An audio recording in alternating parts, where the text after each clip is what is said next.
নুমলীগড়ৰ ৰংবং অঞ্চলত চাঞ্চল্যকৰ ঘটনা গ্ৰণপ্ৰহাৰত আহত এজন লোকৰ চিকিৎসালয়ত মৃত্যু ঘটনা সন্দৰ্ভত তিনিজনক আটক আৰক্ষীৰ মাৰপিটত আহত কৃষ্ণ দাসৰ চিকিৎসাধীন অৱস্থাতে মৃত্যু কৃষ্ণ দাসৰ পৰিয়ালৰ এজাহাৰৰ ভিত্তিত তিনিজনক আটক কৰিছে আৰক্ষীয়ে গ্ৰণপ্ৰহাৰত জড়িত আনন্দ মুৰা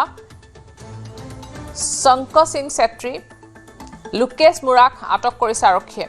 উল্লেখ যে নুমলীগড়ৰ ৰংবঙত 1 আগষ্টত গ্ৰণপ্ৰহাৰত গুৰুতৰভাৱে আহত হৈছিল কৃষ্ণ দাস নামৰ লোকজন এগৰাকী মহিলা ঘৰত সোমাই থকাৰ অভিযোগত স্থানীয় একাংশ লোকে মাৰপিট কৰে কৃষ্ণ দাস নামৰ লোকজনক মাৰপিটৰ পিছতে ঘটনাস্থলীত নুমলীগড় আৰক্ষী উপস্থিত হৈ মুমূৰ্ষ অৱস্থাত কৃষ্ণ দাসক উদ্ধাৰ কৰি চিকিৎসালয়ত প্ৰেৰণ কৰে কৃষ্ণ দাসৰ পৰিয়ালৰ এজাহাৰৰ ভিত্তিত নুমলীগড় আৰক্ষীয়ে ৰাজহুৱাভাৱে মাৰপিটত জড়িত থকাৰ অভিযোগত বৰ্তমান পৰ্যন্ত আটক কৰি অব্যাহত ৰাখিছে তদন্ত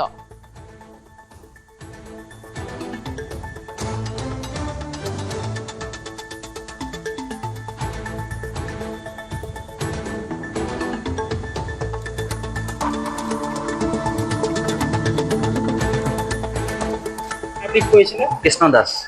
40 জনে মাৰপিট কৰেছিল 40 জনে মাৰপিট কিহৰ কাৰণে মাৰপিট কৰেছিল মাৰপিট মানে কি দেখাতে মানে কি সন্দেহৰ ভিতৰত সোমাই থাকে বুলি ঘৰত যায় সোমাই থাকে 2 ঘণ্টা 3 ঘণ্টা ধৰি তাতে থাকে বুলি কয় ৰাজে জনাই মোক 30 জন মানুহ গোট খাইছিলে মানুহজন মৃত্যু হেতু ক'ব লাগিব এতিয়া মাৰপিট কৰাৰ কাৰণটো মৃত্যু হৈছে ভাত পানী খাম বুলি ক'লে আমাৰ ঘৰতে তাৰপা আমিও আৰু ভালকে ভাত পানী বনাই দিলো খোৱা বোৱা হ'ল তাৰপিছত অলপ দেৰি ৰখি পানি আৰু 9:30 মান বাজিছিলে তাৰপা অলপ দেৰি জিৰাই পানি যাম বুলি ক'লে তেনেকুৱাতে আৰু ওলাই আহিলে আৰু ওলাই আহি মাৰধৰ কৰিছে তাত এই আগতে মানে মানুহজন আহি থাকে গৈ থাকে আহি থাকে গৈ থাকে তেতিয়া আৰু ভিডিঅ'টো আমি জনালো জনাই মেলি আকৌ ভিডিঅ'টো জনাই মেলি আৰু মানুহজনে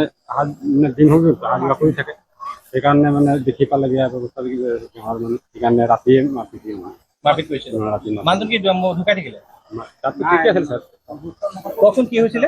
মইতো এই কাৰ্য হোৱাৰ পিছত গৈছিলো তাৰপিছত মাৰপিট নকৰিবি ধৰি পাৰা বান্ধি থৈ দিবি তেতিয়া মালিকৰ সিহঁতৰ ঘৰৰ মানুহক চমজাই দিবলৈ কৈছিলো